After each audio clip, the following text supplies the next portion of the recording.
Welcome to Satya TV Telugu bulletin. ముందుగా headlines. Modi Austria chancellor మధ్య కీలక చర్చలు.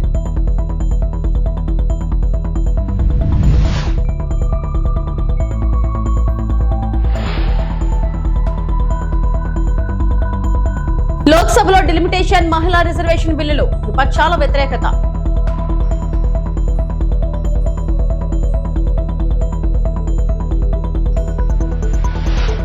జగన్ పై మంత్రి కొల్లు రవీంద్ర తీవ్ర విమర్శలు.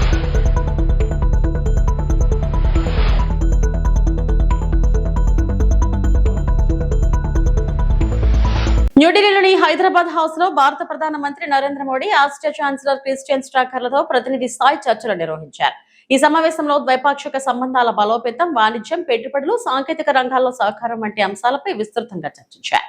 రెండు దేశాల మధ్య సహకారాన్ని మరింత విస్తరించే దిశగా కీలక నిర్ణయాలు తీసుకునే అవకాశాలు ఉన్నట్లు సమాచారం. ఈ సమావేశం భారత ఆస్ట్రియా సంబంధాలకు మరింత బలం చేకూర్చుంది.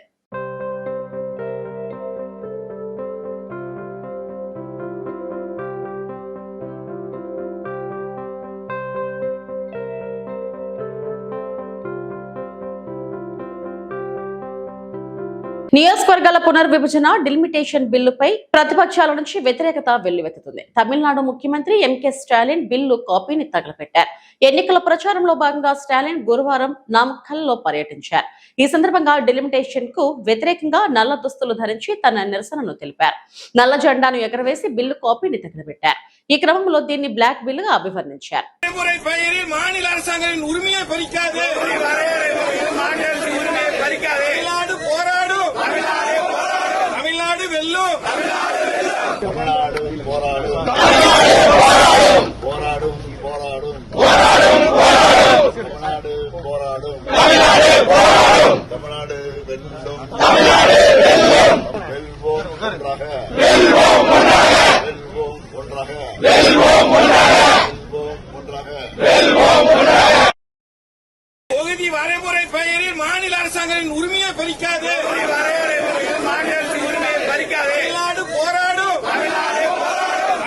வெல்லும், தமிழ்நாடு வெல்லும். பறிக்காதே. தொகுதி வரைமுறை பெயரில் மாநில அரசாங்கத்தின் உரிமையை பறிக்காது. தமிழ்நாடு போராடும், தமிழ்நாடு வெல்லும். தமிழ்நாடு போராடும், தமிழ்நாடு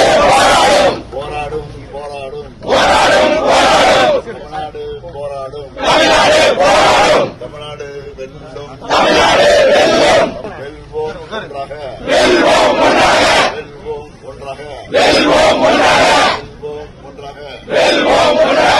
డిలిమిటేషన్ మహిళా రిజర్వేషన్ బిల్లులను ఇవాళ లోక్సభలో ప్రవేశపెట్టారు. అయితే ఆ బిల్లులను విపక్షాలు వ్యతిరేకించాయి. ఆ సమయంలో పలు పార్టీలు తమ అభిప్రాయాలు వ్యక్తం చేశాయి. మహిళా రిజర్వేషన్ బిల్లు కోసం కేంద్రం ఎందుకు తొందరపడుతుందని సమాజ్వాదీ పార్టీ నేత అఖిలేష్ యాదవ్ ప్రశ్నించారు. ముందుగా జనగణన ప్రారంభించాలన్నారు. మహిళా రిజర్వేషన్ కు సమాజ్వాదీ పార్టీ మద్దతు ఇస్తుందని, కానీ డిలిమిటేషన్ ప్రక్రియ ద్వారా మహిళా కోటాను ఇవ్వడాన్ని వ్యతిరేకిస్తున్నట్లు అఖిలేష్ తెలిపారు. ఒకవేళ జనగణన జరిగిన తర్వాత మేం కులగణన గురించి అడుగుతామని, అప్పుడు రిజర్వేషన్ సమస్య వస్తుందని, అందుకే మమ్మల్ని మీరు మోసం చేస్తున్నారని అఖిలేష్ ఆరోపించారు. समाजवादी पार्टी महिला आरक्षण के पक्ष में है और समाजवादी पार्टी का इतिहास रहा है कि हम लोगों ने हमेशा महिलाओं को आगे बढ़ाने के लिए काम किया है. हमारे नेता जिनकी विचारधारा पे हम लोग आगे बढ़ रहे हैं, डॉक्टर राम मनोहर लोहिया, उन्होंने हमेशा जेंडर जस्टिस और सोशल जस्टिस की बात की है. हम समाजवादी लोग जेंडर जस्टिस और सोशल जस्टिस के पक्ष में हैं और महिलाओं का आरक्षण 33% हो उसके भी पक्ष में हम लोग बोल रहे हैं. और ये लड़ाई हमारी निरंतर चल रही है और कहीं न कहीं आरक्षण हमारी पीढ़ी के आह्वान को और मजबूत कर रहा है. लेकिन जिस तरह की बातें हमें सुनने को मिल रही हैं, अब भारतीय जनता पार्टी नारी को नारा बनाने की कोशिश कर रही है. भारतीय जनता पार्टी మాజీ సీఎం జగన్మోహన్ రెడ్డిపై మంత్రి కొల్లు రవీంద్ర తీవ్ర ఆగ్రహం వ్యక్తం చేశారు. గురువారం మీడియాతో మాట్లాడుతూ జగన్ బ్రతుకే ఒక అరాచకమని విమర్శించారు. 5 ఏళ్లు నిధులు బిల్లులు ఇవ్వకుండా జువ్వల దిన్నే హార్బర్ ను అడ్డుకుని మత్స్యకారుల పొట్ట కొట్టిన వ్యక్తి జగన్ అంటూ వ్యాఖ్యానించారు. ఫిషింగ్ హార్బర్లలో ఎస్టిమేట్లు పెంచి కమిషన్లు కొట్టేశారని ఆరోపించారు. తాము శరవేగంగా పోర్టులు ఫిషింగ్ హార్బర్లను నిర్మిస్తున్నామని, పూర్తి మౌలిక సదుపాయాలతో జువ్వల దిన్నే ఫిషింగ్ హార్బర్ ను పూర్తి చేస్తున్నామని మంత్రి తెలిపారు. మత్స్యకారులకు స్థానం లేకుండా చేయాలని ఒక దుష్ప్రచారానికి జగన్మోహన్ రెడ్డి రెచ్చగొట్టే కార్యక్రమాలు చేస్తూ ఉన్నాడు. నిజంగా ఇది చాలా దురదృష్టకరం. అక్కడ ఫిషింగ్ హార్బర్ నిర్మాణం వాళ్ళకి బిల్లులు ఇవ్వకుండా, ఆ పనులు కంప్లీట్ అవ్వకుండా ఆ ఫిషింగ్ హార్బర్ని వెనక్కి నెట్టినటువంటి వ్యక్తి జగన్మోహన్ రెడ్డి. ఇది అవునా కాదా? అదే కాకుండా ప్రభుత్వం వచ్చిన తర్వాత కూటమి ప్రభుత్వం పనులు వేగవంతంగా చేస్తుంది. ఇంకా కొద్ది పనులు మిగిలి ఉన్నాయి. అక్కడ 901 మీటర్ల లెంత్లో జెట్టీని నిర్మాణం చేయడం జరిగింది. అక్కడ ఫిష్ ల్యాండింగ్ సెంటర్ కానీ, అక్కడ కోల్డ్ స్టోరేజెస్ కానీ, వాళ్ళకి కావాల్సినటువంటి వలలు కానీ, ఇవన్నీ కూడా భద్రపరచుకోవడానికి గదులు కానీ, అక్కడ ఒక సొఫిస్టికేటెడ్ ఫిషింగ్ హార్బర్ నిర్మాణం జరిగింది. దాన్ని తీసుకెళ్ళి వేరే సాగర్ సొసైటీ, సాగర్ డిఫెన్స్ వాళ్ళకి ఇచ్చేస్తున్నారని చెప్పి ఒక దుష్ప్రచారం చేయడానికి, అంటే అక్కడ మత్స్యకారుల్ని రెచ్చగొట్టడానికి. ఇలాంటి దుర్మార్గమైనటువంటి ఆలోచన ఉన్నటువంటి వ్యక్తి నిజంగా మత్స్యకారులు పొట్టకొట్టినటువంటి వ్యక్తి జగన్మోహన్ రెడ్డి. ఫిషింగ్ హార్బర్లో ఎస్టిమేట్లు పెంచేసి దాంట్లో కమిషన్లు దండుకున్నటువంటి వ్యక్తి జగన్మోహన్ రెడ్డి. అదే కాకుండా ఆ రోజున మరి చూసాం, జీవో నెంబర్ 217, అంటే తరతరాలుగా మత్స్యకారుల హక్కులుగా ఉన్నటువంటి చెరువుల్ని కొట్టేయడానికి నీ అన్యాయాలతో ఆ జీవో నెంబర్ 217 తీసుకొచ్చావు. మరి మా కూటమి ప్రభుత్వం వచ్చిన వెంటనే ఆ జీవో నెంబర్ 217ని రద్దు చేశాం. మళ్ళీ మత్స్యకారులకి ఆ భూములు చెందేలాగా చేశాం. మరి ఆ రోజున మొట్టమొదట బ్యాన్ పీరియడ్లో డబ్బులకి శ్రీకారం చుట్టింది తెలుగుదేశం. అనకాపల్లి జిల్లా నర్సీపట్నంలో అత్యాధునిక అగ్నిమాపక వాహనాన్ని ప్రారంభించారు. స్థానిక ఫైర్ స్టేషన్ లో నిర్వహించిన కార్యక్రమంలో స్పీకర్ చింతకల అయ్యన్న పాత్రుడు, ఆయన సతీమణి పద్మావతి, డీసీసీబీ చైర్మన్ కోన తాతారావు పాల్గొన్నారు. వాహనాన్ని జెండా ఊపి ప్రారంభించిన అనంతరం స్పీకర్ మాట్లాడుతూ ఈ ప్రాంతం విస్తీర్ణం ఎక్కువగా ఉండటంతో అగ్ని ప్రమాదాల సమయంలో ఇబ్బందులు ఎదురవుతున్నాయని తెలిపారు. కొత్త సాంకేతిక పరిజ్ఞానంతో వచ్చిన ఈ వాహనం అత్యవసర పరిస్థితుల్లో వేగంగా స్పందించేందుకు ఉపయోగపడుతుందని చెప్పారు. ఇంకా ఒక ఫైర్ ఇంజిన్ అవసరం ఉందని, త్వరలోనే మరొక వాహనాన్ని కూడా తీసుకురావడానికి చర్యలు తీసుకుంటామని హామీ ఇచ్చారు. ఈ వాహనం అందుబాటులో ఉండడం వల్ల ప్రాణ ఆస్తి నష్టాలను తగ్గించవచ్చు అని పేర్కొన్నారు. ఈ కార్యక్రమంలో ప్రజాప్రతినిధులు, అధికారులు పాల్గొన్నారు. అందరికీ నమస్కారం అండి. మరి ఈరోజు మన నర్సీపట్నానికి నూతనంగా కొత్త టెక్నాలజీతో మన ఫైర్ ఇంజిన్ వచ్చిన సంగతి మీ అందరికీ తెలుసు. ఈవేళ ఎప్పుడూ ఓపెన్ చేసాం. ఈ కార్యక్రమానికి ప్రత్యేక అతిథిగా మన సెంట్రల్ బ్యాంక్ చైర్మన్ గారు కోన తాతారావు గారు రావడం చాలా సంతోషం. అలాగే స్టేషన్ ఆఫీసర్ గారికి, మన సిఐ గారు, నాయకులందరికీ కూడా నమస్కారం తెలియజేస్తాను. మీ అందరికీ తెలుసు, నర్సీపట్నం రూరల్ ఏరియాకి అంటే ఇప్పుడంటే బిల్డింగ్స్, హౌసింగ్ బోర్డు ఇల్లు వచ్చాయి, కానీ పూర్వం అన్ని ఊర్లో కూడా ఇంచుమించు కమల ఇల్లు ఉండి మనకి ఎక్కడ ఫైర్ యాక్సిడెంట్ అయినా చాలా ఇబ్బంది పడేవారు, చాలా ఆస్తి నష్టం అవుతూ ఉండేది. అంచేత ప్రభుత్వాలు వచ్చిన తర్వాత ఏ ప్రభుత్వాలు వచ్చినా ఇటువంటి ఆస్తి నష్టాలు జరగకుండా ఇమీడియట్గా ఆదుకోవాల్సిన అవసరం ఉంది. దాని మీద గత ప్రభుత్వాలు కానివ్వండి, మన ప్రభుత్వాలు ఉన్నప్పుడు కానివ్వండి, ఫైర్ స్టేషన్ ఇంప్రూవ్ చేయాలని చెప్పి ఒక నిర్ణయం తీసుకోవడం జరిగింది. పూర్వం నర్సీపట్నంలో చిన్న చిన్న వ్యాన్లు ఉండి, మీకు తెలుసు ఇక్కడ నర్సీపట్నం దగ్గర చుట్టుపక్కల ఇక్కడ సీలేరు దగ్గర నుంచి ఇటుపక్క ఏజెన్సీ వరకు, రావికాతం వరకు ఇవన్నీ కూడా ఫైర్ స్టేషన్ లేవు. ఒక నర్సీపట్నమే.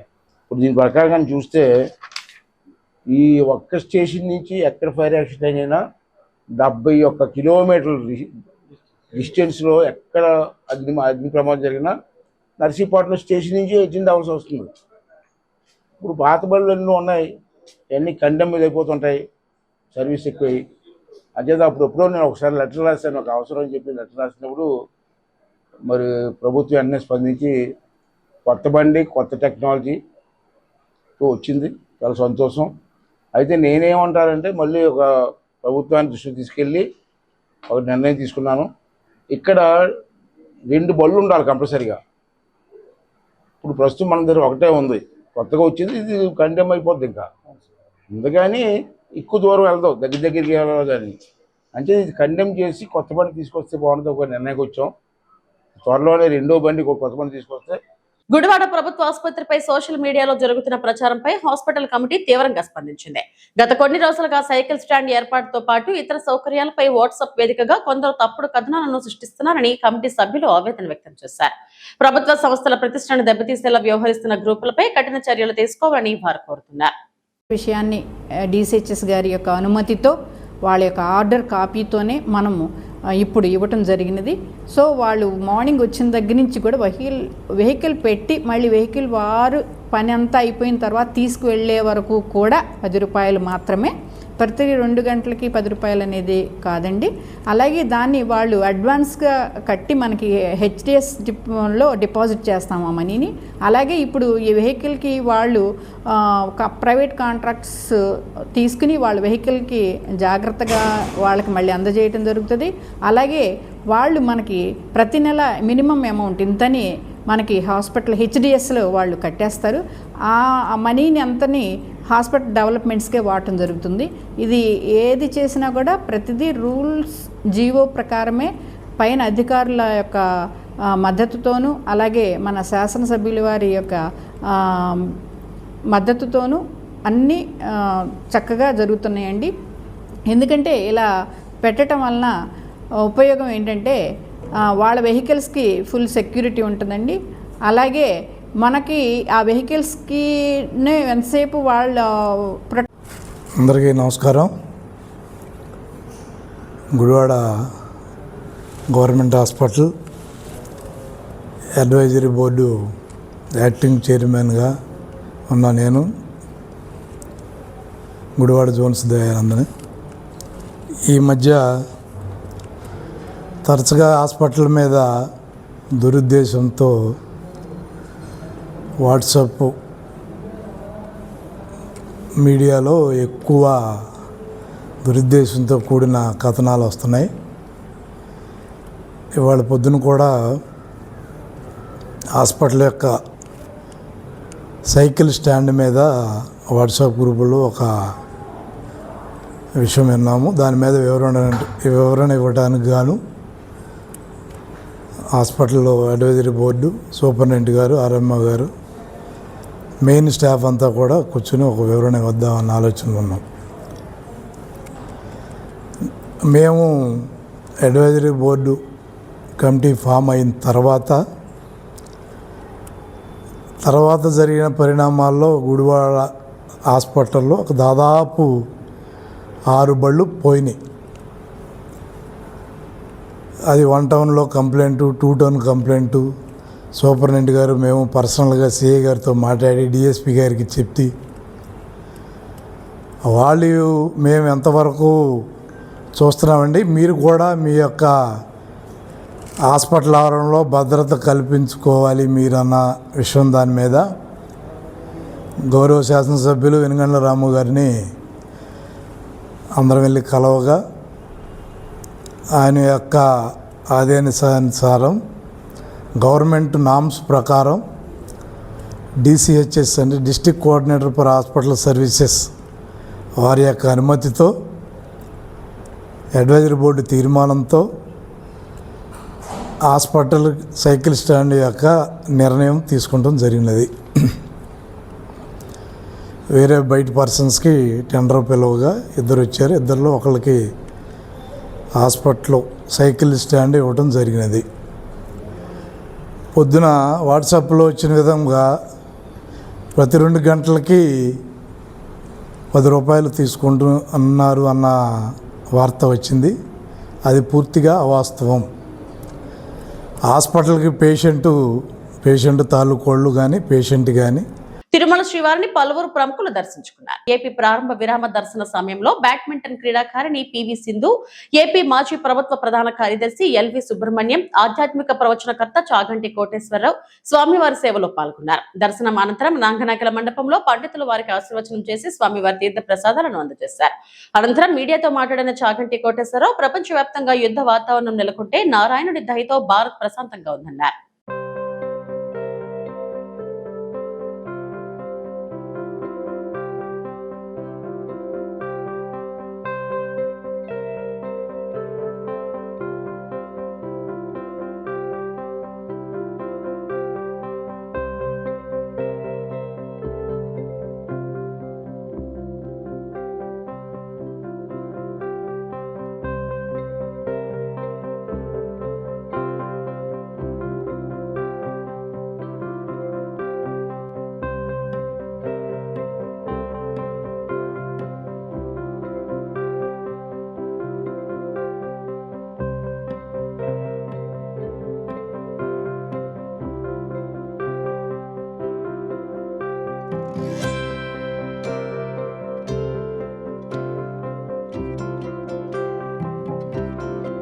పురాణంలో వెంకటేశ్వరుడి గురించి చెప్తూ, అది విగ్రహం కాదు, స్వేచ్ఛయా క్రీడతే తత్ర ఇచ్ఛారూపం విరాజితః. ఆయన అలా నిలబడాలనుకుని నిలబడ్డారు, సాక్షాత్ శ్రీమన్నారాయణుడే అని చెప్పారు. అటువంటి మహానుభావుడు సుదర్శన చక్రం పట్టుకుని నిలబడి ఉండగా మనందరినీ ఆయన నిరంతరం కాపాడతారు. అందుకే ప్రపంచంలో చాలా భాగం ఉద్విగ్నతలతోటి ఉండి యుద్ధ వాతావరణంలో నలిగిపోతుంటే మనందరం మాత్రం ఈ పాటి ప్రశాంతంగా ఉండగలిగాం.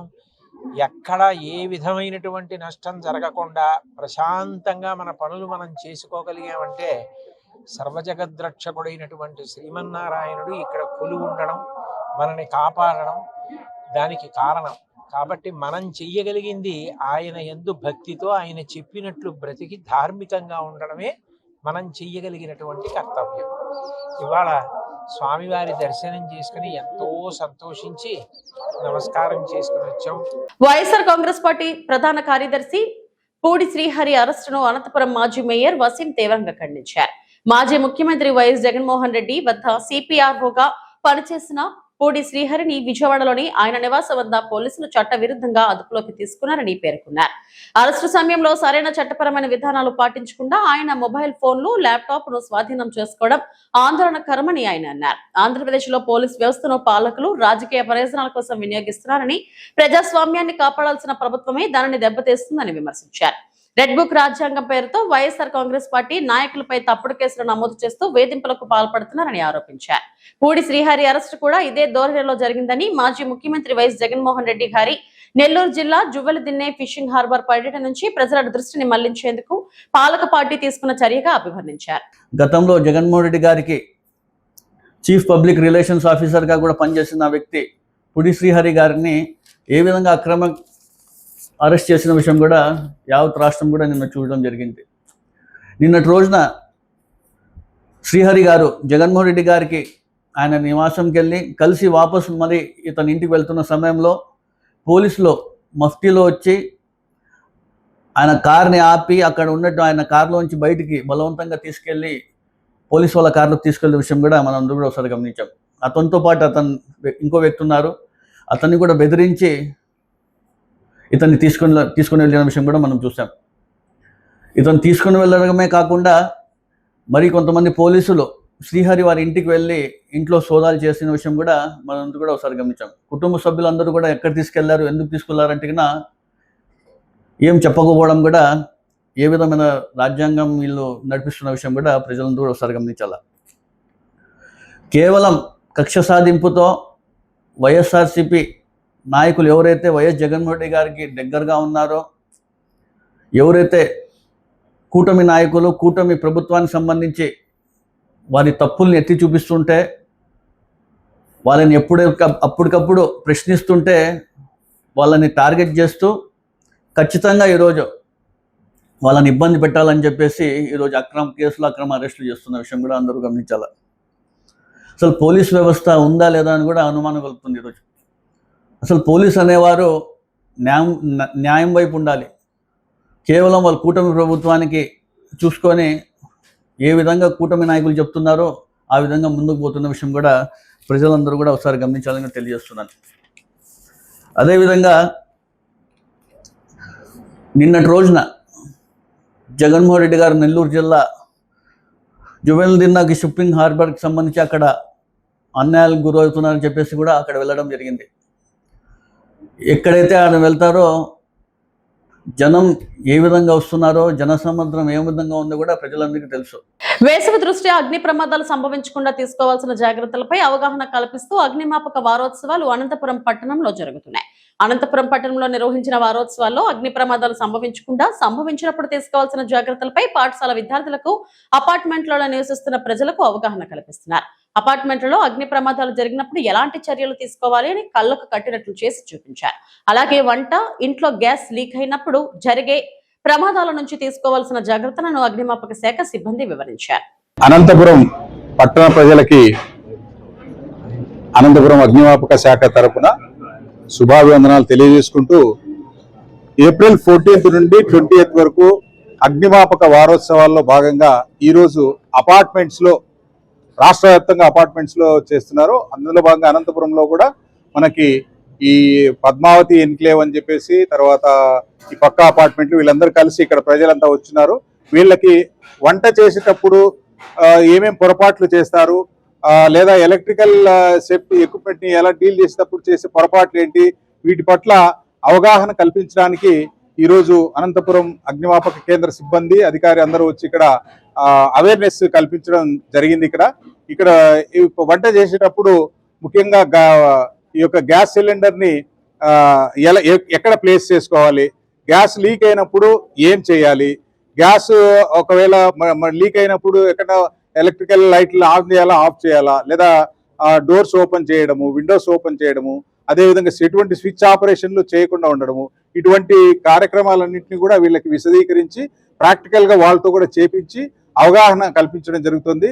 ముఖ్యంగా ఏంటంటే ఈరోజు మనము ఒకవేళ ఈ అపార్ట్మెంట్లో ఏదైనా ఫైర్ అయ్యి, ఇప్పుడు చాలా చోట్ల కొంతమంది అక్కడ ఉన్నటువంటి మార్గాలు బ్లాక్ అయిపోవడం వల్ల ఏం చేయాలో తెలియక కొంతమంది పైనుంచి కిందికి దూకేస్తున్నారు. అట్లా దూకి కింద పడి చనిపోవడం ఇవి కూడా జరుగుతుంది. అట్లా జరగకుండా ఇప్పుడు మనకి డెమాన్స్ట్రేషన్ కూడా ఇక్కడ చేస్తున్నాం. మేము పైనుంచి కిందికి మన దగ్గర అందుబాటులో ఎటువంటి నిచ్చెన కానీ ఎటువంటి స్టెప్స్ కానీ లేనప్పుడు ఒక చీరల సహాయంతో, ఎందుకంటే ముఖ్యంగా మా డీజీ గారు పివి రమణ గారు యొక్క వినూత్నంగా జరపాలి ఈసారి అని చెప్పి ఆదేశించడం వల్ల ఇటువంటివి కూడా మేము ధైర్యం చేసి చేస్తున్నాము. పబ్లిక్ని పైనుంచి కూడా కిందికి దించడం, ఏదైనా ఎమర్జెన్సీలో ఒక చీరలను ఉపయోగించి పైనుంచి కిందికి ఎలా దిగి రావాలి, లేదా పంచెల్ని తాడులాగా ఉపయోగించి పైనుంచి కిందికి ఎలా దిగి రావాలి అనేది డెమాన్స్ట్రేషన్ చేసి కూడా ఇప్పుడు చూపిస్తున్నాం.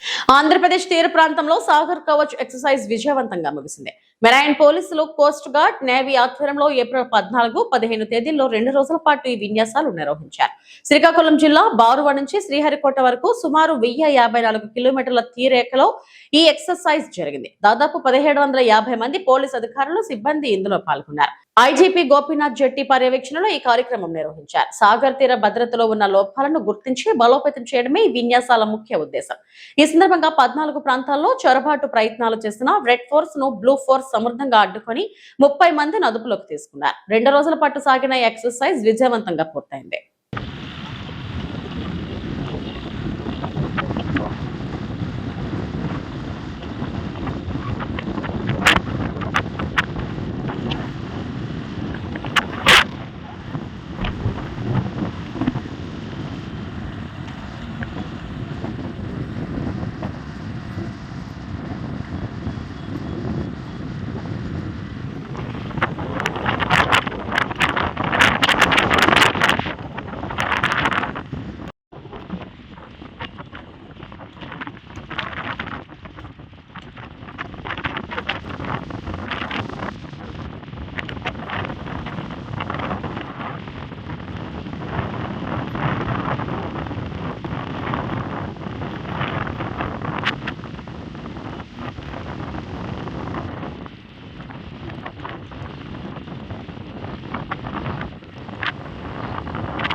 విశాఖపట్నంలో తెలుగు భాష రక్షణ కోసం మరోసారి ప్రజా ఉద్యమానికి సిద్ధమవుతుంది.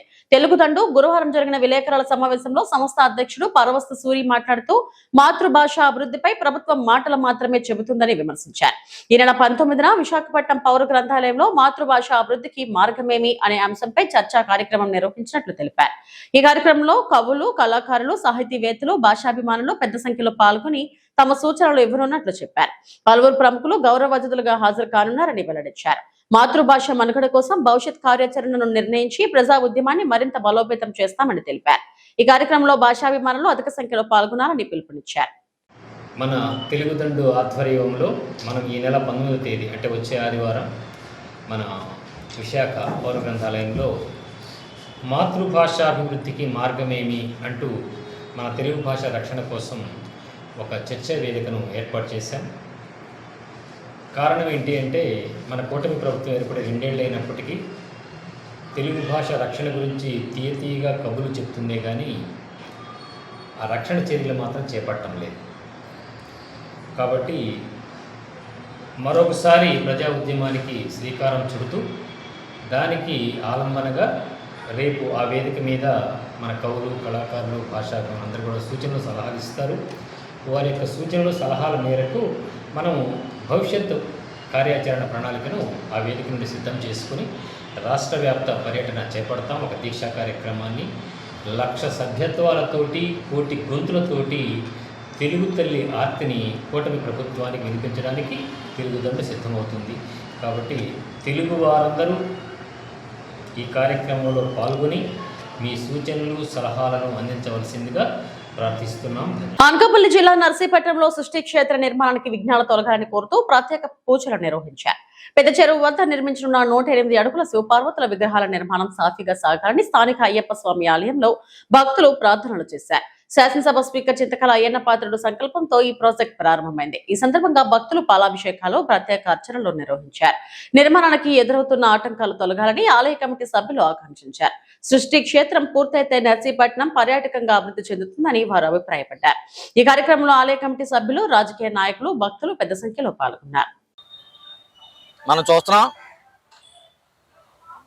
చెరువులో 108 అడుగుల శివపార్వతుల విగ్రహం కట్టడానికి అయ్యన్న పాత్రుడు గారి కుటుంబం సంకల్పించి శంకుస్థాపన కూడా జరిగిన తర్వాత మాజీ ఎమ్మెల్యే పెట్ల ఉమాశంకర్ గణేష్ అది ఆపాలని, నర్సీపట్నం అభివృద్ధి చెందకూడదని ఒకే ఒక నర్సీపట్నం జనాల మీద కక్ష కట్టుకొని ఈరోజు అది ఆపడానికి ప్రయత్నం చేస్తున్నాడు.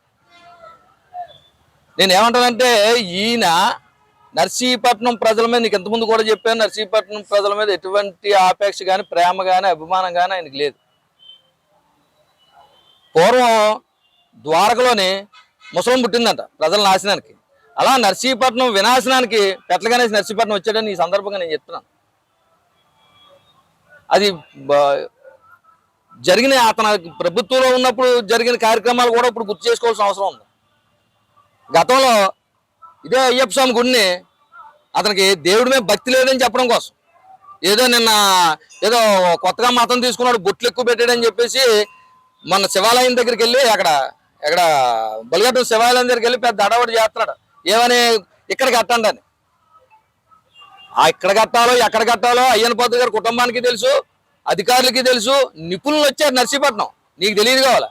4-5 ప్లేసులు చూపించారు అయ్యన్న పాత్రుడు గారు. ఎక్కడ కడితే బాగుంటుంది, ఎక్కడ కడితే నర్సీపట్నం పర్యాటక కేంద్రంగా అభివృద్ధి చెందుతుందని అయ్యన్న పాత్రుడు గారు అందరికీ చూపించారు.